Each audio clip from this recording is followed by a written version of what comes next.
Assalamu алейкум. Тебетей дүйнөзүнө кош келдиңиздер, урматтуу улакчылар, күйөрмандар, жылкы сүйүүчү саяпкерлер. Мынакей жыбыралган тебетей. Каалаган кыскасы табитиңизге ылайык бардык размерде тебетей тапсастар болот ушул жерден. Анда баштайбыз. Айбек, ассаламу алейкум. Алейкум ассалам. Кандайсыңар? Жакшы, жакшы. Ден соолук жакшыбы? Жакшы, жакшы. Достор, мынакей ушул Айбек деген инибиз. Ушул мен билгенден көп жылдан бери ушулдай тебетейлердин түрүн өздөштүрүп тигип келет ушул күнгө чейин. Анан достор, мынакей кимдин эсинде мына могул Кыргызстан деген тебетей биздин Астанада өткөн көчмөндөр оюндарында ушул Айбек инибиз улуттук курамга демөөрчүлүк кылып, ушу өзү атайын жаңы фасон, жаңы ыкма менен тигип берген бул тебетейлер, достор. Айбек, буйруса анда бир күйөрмандар үчүн бир жакшы четинен, ирети менен бир жакшы тааныштырып берсек, Ушул четтен баштайт оксойбуз, баштан. Четтен баштаганда простой тебетей болуп айтылат. Баштатан бери эле тигилип келген. 2016-дан бери ошол тебетей тигилип келип жүрөт. Эми 2020-21ден баштап мына ортодогу оригинал шкасы менен атайын шырык калың. 2021ден бери ушул тигилип келатат. Кыргызстан боюнча бардык аймактарда бар. Ат жабдык сатчу жерлерде, баш кийим сатчу жерлерде.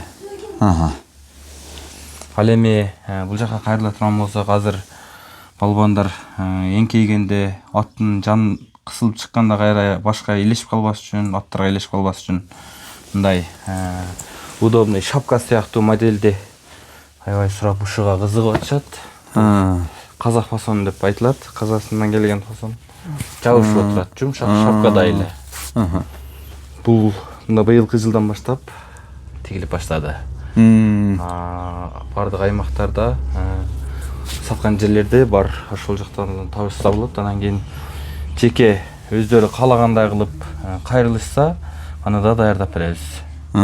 Жазуу, оймо дегенде. Жазуу, оймолор.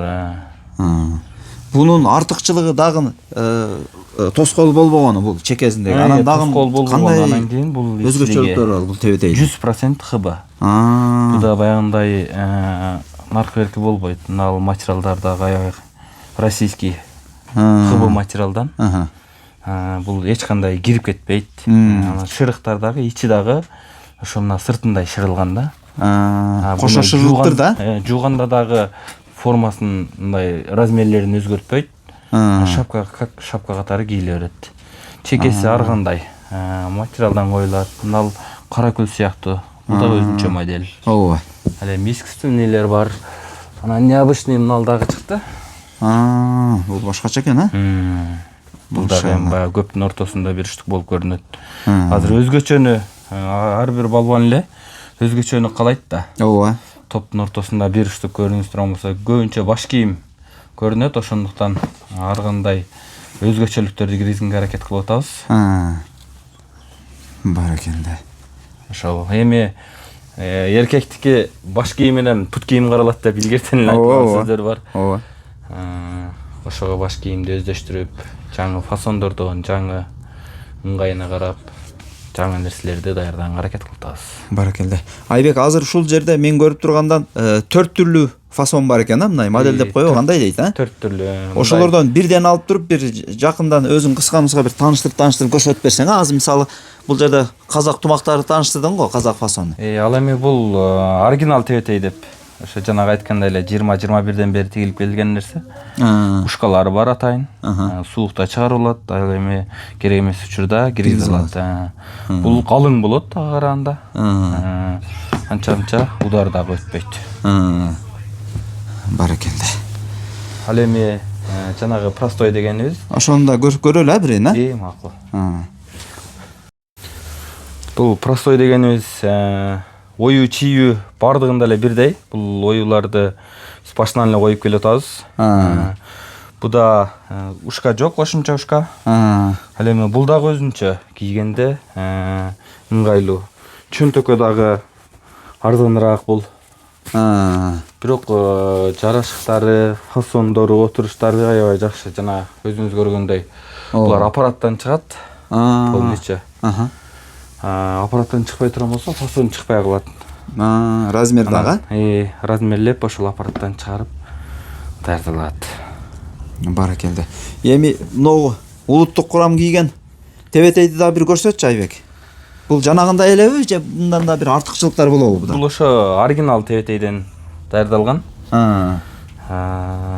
Булундагы ошол кошумча кошуп шырылат, калың болот, более наркыларга караганда. Мыналарда шырык түз эле түшкөн болсо, ооба. Ал эми буларда ошо атайын фасон чыккан да. Нормалдуу атайын фасон чыккан. Өзүнүн фасонуна карап туруп шырылган. Булардын дагы ошо кийгенде өзгөчөлүк жагы бул калыңыраак болот. Сууктарда да аябай жакшы. Бардыгын ошо кийип көрүп, кайсыл жери узунураак болсо көзгө түшүп калабы, короткий боло турган болсо ыргып кете берме болобу, ошолорго карап туруп даярдап чыгарабыз. Машалла. Мынакей достор, эми жанагы бир контейнерде да тааныштырып өттүк эле. Могул козу тебетейлер жөнүндө дагы бир кыска айтып кетпейсиң да, Айбек? Козу тебетейлер жана айткандай эле булар натуральный тебетейлер. Натуральный козудан быйылкы жылдын жакшы чыгып аткан нерселери. Ешигеликке, айылда эң көп кийилчү нерселер ушулар. Эң көп кийилчү. Мынакей могулар, ушулар. Атты балбандарга берип коюп, тамаша кылып карап отурганга. Тамаша кылып кийгенге. Мына атайын жукараак чыккан, ичи мех. Ал эми мыналар каракөл козунун терисинен натуральный булар. Андай искусственный эмес. Баракелде. Достор, мына быйылкы ушул өзгөчөлүк жаңы кирип аткан ушулар ушул козу тебетейлер. Мынакей. Мындайча айтканда баягы улактын парадный варианты деп койсок да болот да. Анан буну ошо этно модель деп шаарда да кийип жүрүшөт. Айылдарда көбүнчө жаштар кийип атышат. Этно модель депчи. Азыр эми этно деп кийин мурункуларга кайра кайтып атпайбы? Жанагы айткандай эле ошол сусардын мойнунан ушудан да көп тиктиришти. Баягы улак аттарды киргизе берип, анан кийин баягыда калың экен, эндүү экен, эндүүрөөк болот. Ошончо 1000 аттын арасынан ала-була болуп жүрүштү көрүнөт. Ооба. Өзгөчө экен. Мынакей достор.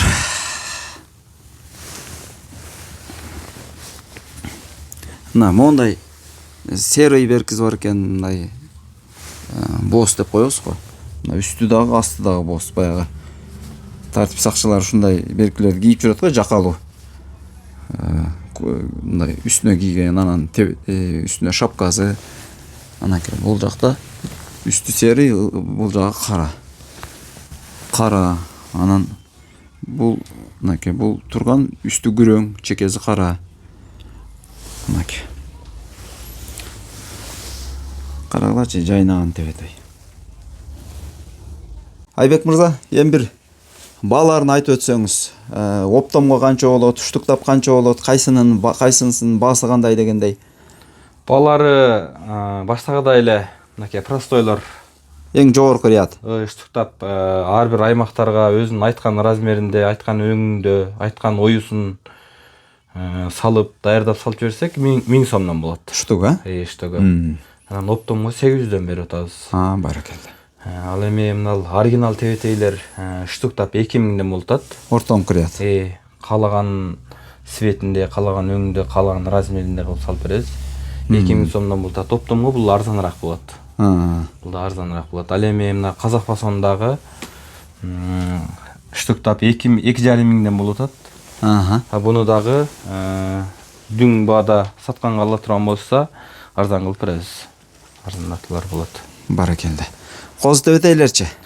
Козу тебетейлер эми заказга жараша боло берет ал. Буйртма менен, буйртма менен. Мынакей достор, ушундайча таанышып чыктык. Биз 2 жыл мурун дагы бир тартып кеткенбиз. Ошондон кийин мисалы Кыргызстан ич эле эмес, бизге баягы жеке катка Өзбекстандан дагы жазган учурлар болду. Кыскасы, сапаты жагынан Айбек бул Кыргызстан ичинде көп магазиндерге таратылат да негизи. Кыргызстан боюнча таркатылат. Баракелде. Жалдыртышат.